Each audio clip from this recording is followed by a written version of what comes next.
नमस्कार साथियों, आज हम घटना क्रिया विज्ञान, जिसको प्रघटना शास्त्र भी कहते हैं, फेनोमेनोलॉजी भी कहते हैं, के बारे में संक्षिप्त में जानने का प्रयास करेंगे।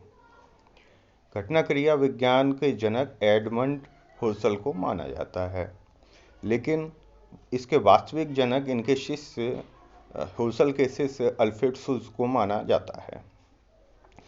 इसके अन्य सिद्धांतकार पीटर वर्गस, Thomas Luckmann, Douglas, George Simmel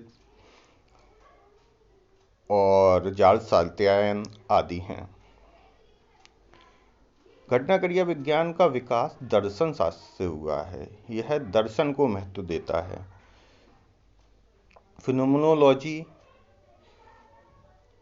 अंग्रेजी शब्द है जो यूनानी शब्द फिनोमिनन से बना है, जिसका अर्थ होता है प्रकट दर्शन, ऐसा दर्शन जो प्रकट हो रहा है।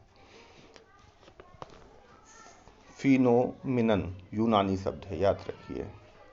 व्यक्ति स्वयं के अनुभवों के द्वारा जो कुछ भी प्राप्त करता है या जो कुछ भी सीखता है वह प्रघटना शास्त्र के अंतर्गत आता है। यह व्यक्तिनिष्ठता, सब्जेक्टिविटी पर विशेष जोर देता है। ऑब्जेक्टिविटी या वस्तुनिष्ठता से इसका कोई मतलब नहीं होता है। व्यक्ति की नज़र में किस प्रकार से वह अनुभव कर रहा है, यह इसमें महत्वपूर्ण होता है।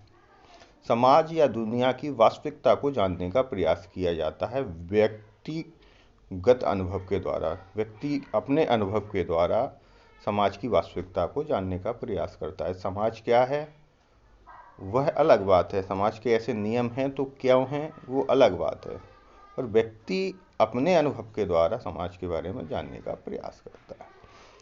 उन वस्तुओं को जानना जिनका बोध इंद्रियों के द्वारा हो सकता है। इंद्रियां, आँख, कान, नाक, मुंह, इनके द्वारा अपनी आँख, कान, नाक, मुंह के द्वारा देखकर, समझकर, अपने मस्तिष्क में उसका चिंतन कर जिन वस्तुओं का बोध किया जा सकता है वो फिनोमेनोलॉजी में आती हैं। इसमें जीवन के अध्ययन के लिए व्याख्यात्मक दृष्टिकोण का प्रयोग किया जाता है। याद रखने वाली बात है, व्याख्यात्मक दृष्टिकोण का प्रयोग किया जाता है। विज्ञानवाद और अनुभववाद का विरोधी है। विज्ञानवाद मतलब साइंटिफिक स्टडी का ये विरोधी है। इसका मानना है कि कोई एक सार्वभौमिक नियम नहीं बनाया जा सकता, व्यक्ति की दृष्टि से अध्ययन किया जाना चाहिए। इसलिए अनुभववाद और विज्ञानवाद का विरोधी है। दर्शन एवं स्वयं की चेतना, सेल्फ कॉन्शियसनेस का समर्थक है। व्यक्ति की स्वयं की जो चेतना है उसको महत्वपूर्ण माना जाता है प्रघटना शास्त्र में। प्रघटना शास्त्र के बारे में कहा जाता है, वे अर्थ जो व्यक्ति अपनी दुनिया, वस्तु, व्यक्ति, घटना का अनुमान लगाते हैं, वे अर्थ प्रघटना शास्त्र के अंतर्गत ज्ञात किए जाते हैं। किसी व्यक्ति या अपनी दुनिया, अपने आसपास की वस्तुएं या घटना या व्यक्ति के बारे में जो अनुमान लगाते हैं वह प्रघटना शास्त्र के अंतर्गत आता है। वे दृष्टिकोण या संदर्भ जिससे लोग अपने को तथा दूसरों को देखते हैं। किसी व्यक्ति को देखते हैं कि ये व्यक्ति किस प्रकार का है, हम किस प्रकार के हैं, ये संदर्भ भी प्रघटना शास्त्र या घटना क्रिया विज्ञान में आते हैं। वे अभिप्राय जो व्यक्ति उसके व्यवहारों में निहित होते हैं। प्रत्येक व्यक्ति के व्यवहार में कुछ व्यवहार अलग अलग होता है। उसके व्यवहार, ऐसा व्यवहार क्यों कर रहा है, अगर वो नाराज रहता है या दुखी रहता है तो ऐसा क्यों है, तो वह अभिप्राय निकालना भी फिनोमेनोलॉजी का काम है। यह स्वीकृत मानकों को अस्वीकृत करके उसमें व्याप्त अर्थों को सामने लाता है। स्वीकृत मानक मतलब समाज के जो स्वीकृत मानक हैं उनको ये अस्वीकृत कर देता है।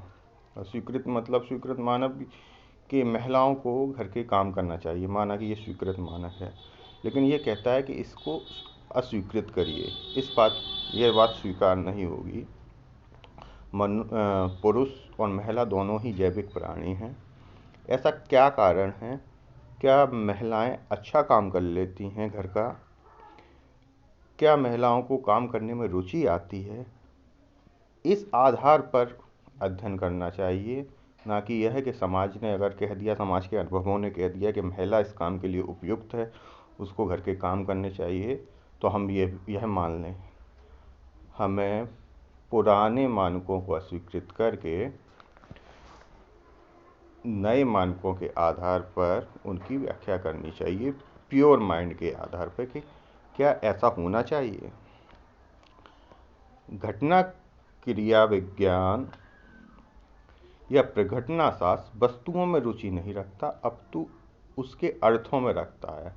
अर्थ का निर्माण मस्तिष्क में होता है। ये सुट्स के विचार हैं। ये घटना क्रिया विज्ञान चेतना पर काम करता है।